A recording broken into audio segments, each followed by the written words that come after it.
"You dare park this piece of junk in a general's reserve spot?" the officer snapped. The old man remained silent, gently brushing dust from his vehicle, an aging pickup truck with faded plates, yet something about it seemed special. "We're towing this away immediately." But just 1 hour later, from down the street came the rumble of engines. A military convoy of armored vehicles rolled into the parking lot, surrounding the old pickup. Ever seen someone disrespected just for their appearance? Type respect to show them you stand with them. Henry Marks, 77, once a logistics commander during the Vietnam War, now lived quietly in the suburbs, away from the spotlight and public recognition. His neighbors knew him only as the friendly old man who tended his garden meticulously and waved to passing children. None suspected his distinguished military past or the classified operations he once directed from behind enemy lines. On a crisp autumn morning, he drove his 1970 Ford F-100 to a government building, carrying declassified military documents he wished to donate to the military museum. His mission was personal, preserving history that might otherwise be forgotten. The weathered leather journal contained coordinates, operation details, and names of soldiers rescued under his command, information that had remained classified until just 3 months ago. His truck wasn't sleek or modern. Its paint had faded to a dull blue-gray. Rust spots dotted the frame like battle scars. The once proud chrome bumpers had tarnished with age, and the driver's side door creaked loudly when opened. But inside the cabin sat a metal box containing declassified documents that told stories of valor few had ever heard. Testimonies of bravery that deserved recognition after decades of silence. When he parked in the VIP section, reserved for military officials, 2 young officers approached with stern faces and crossed arms. Their polished badges gleamed in the morning sun, contrasting sharply with Henry's modest appearance. They walked with the confident stride of authority unchallenged. "You can't park here," one stated flatly. "This area is for high-ranking personnel only." His voice carried the dismissive tone of someone who had made quick judgments based on appearance alone. Henry spoke softly. "I have an appointment with the museum curator, Major Thompson. Your understanding would be appreciated." His voice remained steady, dignified despite their condescension. One officer smirked. "An appointment? In this truck? I doubt the museum director meets with junk collectors." His partner chuckled at the remark. Henry produced his veteran ID card, its edges worn from years, in his wallet. The officer barely glanced at it before dismissing it with a wave, signaling for a tow truck. They had already decided who Henry was without bothering to look closer. A bystander in a business suit spoke up. "I think he might be someone important." He had noticed something in Henry's bearing that suggested military background. The officer cut him off. "Just another old-timer with war stories. Don't interfere." His dismissive hand gesture ended any further discussion. Henry sighed deeply, stepped back, and stood quietly by the curb, offering no resistance, no argument. His weathered hands slipped into his pockets as he watched them prepare to tow his beloved truck. Decades of military discipline had taught him when to fight and when to wait. A wheel clamp was attached to Henry's truck with a loud metallic clank that echoed across the parking lot. One officer wrote a citation with exaggerated flourishes, as if making a point, while the other snapped photos, commenting loudly enough for everyone nearby to hear. "These old guys still think they're generals even when they're pushing 80. See it all the time. Living in the past, expecting special treatment for war stories nobody remembers anymore." He adjusted his sunglasses and continued photographing the vehicle from multiple angles, documenting what he considered a routine violation. A building employee in a gray uniform started toward them, but was quickly intercepted by his supervisor. "No interference without authorization from above. Let security handle it." The employee retreated reluctantly, casting an apologetic glance toward Henry. Henry stood motionless, hands in pockets, his gaze distant. His face showed no anger, only a profound sadness that ran deeper than anyone could understand. Years of service, sacrifice, and silent duty reflected in his eyes. The medals he'd earned remained in a drawer at home, never displayed or mentioned. His generation had been taught that duty required no applause. A gentle breeze swept through the parking lot, rustling fallen leaves around his polished shoes.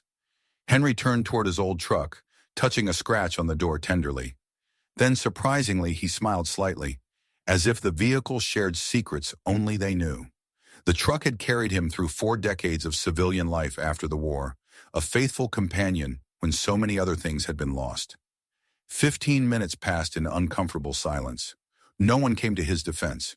Passers-by glanced at the situation, then quickly averted their eyes, hurrying past the uncomfortable scene as if witnessing something shameful. Some shook their heads, others pretended not to notice. The collective silence felt like complicity. The morning crowd thickened as government employees arrived for work. They streamed past Henry without acknowledgement, briefcases and coffee cups in hand, conversations uninterrupted. Occasionally someone would slow their pace, sensing something wrong about the scene, but ultimately continue without intervention. A young soldier in civilian clothes happened to walk by, his military haircut and posture revealing his profession despite the casual clothes. Something in his careful observation of the scene suggested recognition. The young man's posture changed subtly as he studied Henry's face. Without drawing attention, he pulled out his phone and sent a brief text message. The officer finishing the paperwork chuckled to his partner. "Maybe we should check if he's got any unpaid parking tickets from the Revolutionary War too." The joke fell flat in the growing tension. His partner laughed half-heartedly, but the sound died quickly when he noticed Henry's dignified silence. For just a moment, uncertainty crossed the younger officer's face, but duty and protocol quickly hardened his resolve. They had a job to do, regardless of this old man's hurt feelings. Henry didn't plead or argue. His silence spoke volumes, the quiet dignity of a man who had faced far worse than this humiliation. He simply waited, a forgotten hero in an age that had moved on without understanding the cost of the freedom they enjoyed every day. Have you ever seen someone judged solely by appearances? What about you? If you believe true value lies within, comment respect. Exactly 60 minutes later, from the entrance of the street, 3 military Humvees, 2 armored SUVs, and 1 black command vehicle filed into the parking lot in perfect formation. Their synchronized arrival created an unmistakable statement of purpose and authority that instantly transformed the mundane government parking lot into something resembling a military operation. The rumble of powerful engines turned every head in the vicinity. Conversations stopped mid-sentence as people stared at the unexpected military presence. Office workers pressed against windows from the building above, phones raised to capture whatever was unfolding below them.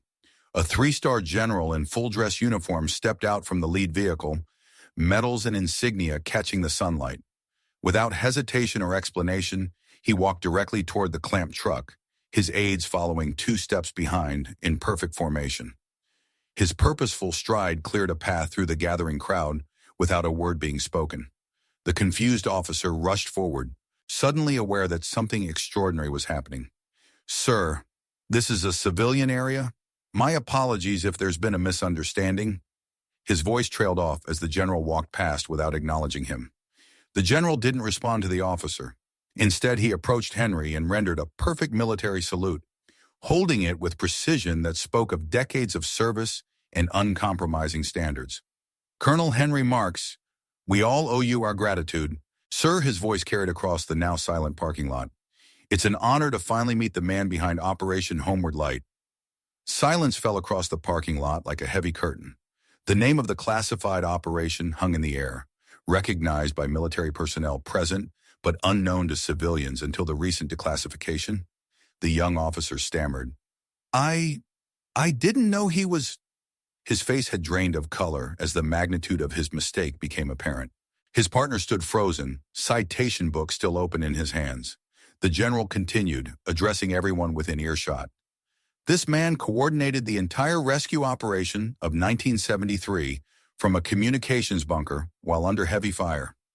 Because of his strategic brilliance and unwavering courage, hundreds of soldiers made it home alive when all hope seemed lost. His identity remained classified until recently for security reasons." The young soldier from earlier stepped forward, also saluting. He had changed into his formal uniform, medals gleaming on his chest. "Sir, my father was in Charlie Company, 3rd Battalion. You're the reason he survived to come home, the reason I'm alive to see my wife today." His voice broke with emotion. "When I recognized you, I called headquarters immediately. The officers began removing the wheel clamp in silence. Movements hurried and awkward. No one dared make eye contact with Henry anymore. The crowd that had gathered watched in stunned silence, many now recognizing the gravity of their collective failure to show respect to a man who had sacrificed so much for his country. A senior police officer arrived, cap in hand, apologizing profusely for the misunderstanding, but Henry simply nodded in acknowledgement.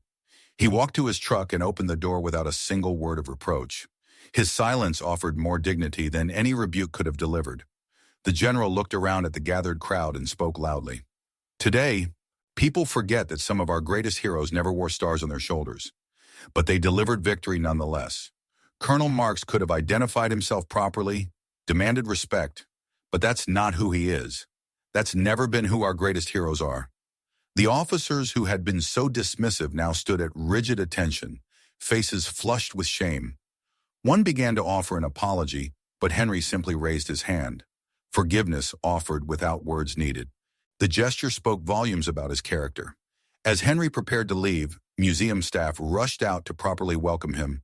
The curator personally apologized for the misunderstanding, but Henry's focus remained on his mission, donating documents that would help future generations understand the sacrifices of his generation.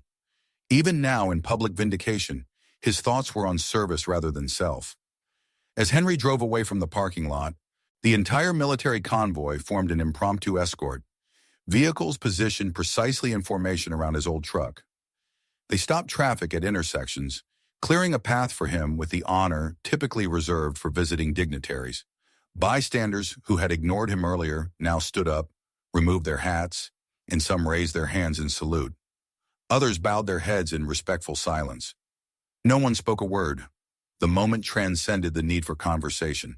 The young officer who had first confronted Henry stood to the side, eyes red with emotion, witnessing a lesson he would never forget. His partner quietly removed the citation from his book, tore it in half, and tucked the pieces in his pocket. There was no background music, no dialogue, just the image of the old truck rolling slowly past two impromptu lines of people standing in solemn salute, acknowledging a hero they had failed to recognize. The truck's engine rumbled softly as it disappeared down the street, carrying with it a man whose quiet courage had saved countless lives decades ago. The metal box of documents sat securely on the passenger seat, history preserved for future generations.